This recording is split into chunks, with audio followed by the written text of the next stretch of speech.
5 நிமிஷத்தில் மீந்து போன சாதத்தை வச்சு புதினா கொத்தமல்லி சாதம் செஞ்சிடலாம். கூட இந்த தேங்காய் துவையலோடு சாப்பிடும்போது அவ்வளோ டேஸ்ட்டாக இருக்கும். ஸோ இந்த ரெசிபி செய்ய 5 பல் பூண்டு, ஒரு சின்ன துண்டு இஞ்சி, 2 பெரிய வெங்காயம், ஒரு தக்காளி, ஒரு கைப்பிடி அளவு புதினா, ஒரு கைப்பிடி அளவு கொத்தமல்லி தழை, கூட ஒரு பச்சை மிளகாய், கொஞ்சமாக தண்ணி சேர்த்துட்டு நைஸாக அரைச்சிடலாம். அடுத்ததாக கடாயில் 2 டீஸ்பூன் எண்ணெய், 1/4 டீஸ்பூன் கடுகு உளுத்தம் பருப்பு, 2 வரமிளகாய் கிள்ளிட்டு சேர்த்துக்கோங்க. இப்போ அரைச்ச விழுதியும் சேர்த்துட்டு ஒரு கொதி வந்த உடனே 1/4 டீஸ்பூன் மிளகாய்த்தூள், 1/4 டீஸ்பூன் மஞ்சள் தூள், 1/4 டீஸ்பூன் உப்பு சேர்த்துட்டு கூடவே 1/4 டீஸ்பூன் கரம் மசாலா சேர்த்துட்டு எண்ணெய் பிரிஞ்சு வர அளவுக்கு நல்லா கொதிக்க விட்டுடலாம்.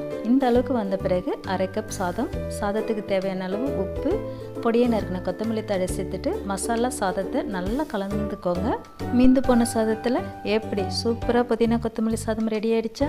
நீங்களும் ட்ரை பண்ணி பார்த்துட்டு மிர்ச்சி பெட் சமையல். இன்றைக்கி ஒரு நல்ல டேஸ்டியான பிசிபிளை பார்த்து செய்யலாம். அதுக்கு ஒரு டம்ளர் அரிசி, 3/4 டம்ளர் துவரம் பருப்பு நல்லா கழுவிட்டு 20 நிமிஷம் ஊற வச்சிடலாம். ஊற வச்ச அரிசியை குக்கருக்கு மாற்றிட்டு 5 டம்ளர் தண்ணி, கூடவே பச்சை மிளகாய், கேரட், பீன்ஸ், உருளைக்கிழங்கு, 1/2 டீஸ்பூன் உப்பு, 1/4 டீஸ்பூன் மஞ்சள் தூள் சேர்த்துட்டு நல்லா கலந்து குக்கரை மூடி 4 விசில் விட்டு எடுத்துக்கலாம். இதுதான் கடாயில் 3 டீஸ்பூன் எண்ணெய் சூடியிருந்தது. 10 உடைச்ச முந்திரி பருப்பு நல்லா சிவந்த பிறகு வெங்காயம், தக்காளி, உப்பு, மஞ்சள் தூள் சேர்த்துட்டு 3/4 கப் புளி தண்ணி சேர்த்து 1/4 டீஸ்பூன் குறைவாக பெருங்காயத்தூள், 1/2 டீஸ்பூன் வெல்லம் சேர்த்துட்டு புளியோட பச்சை வாசனை போகிற அளவுக்கு கொதிக்க வச்சிடலாம். இப்போ வேக வச்ச சாதத்தோடு சேர்த்துட்டு 2 டீஸ்பூன் பிசிபிளாபாத் பவுடர் சேர்த்துட்டு தேவையான அளவு உப்பு, பொடியை நறுக்கின கொத்தமல்லி தழை சேர்த்து அவ்வளோதாங்க, பிசிபிளாபாத் ரெடி.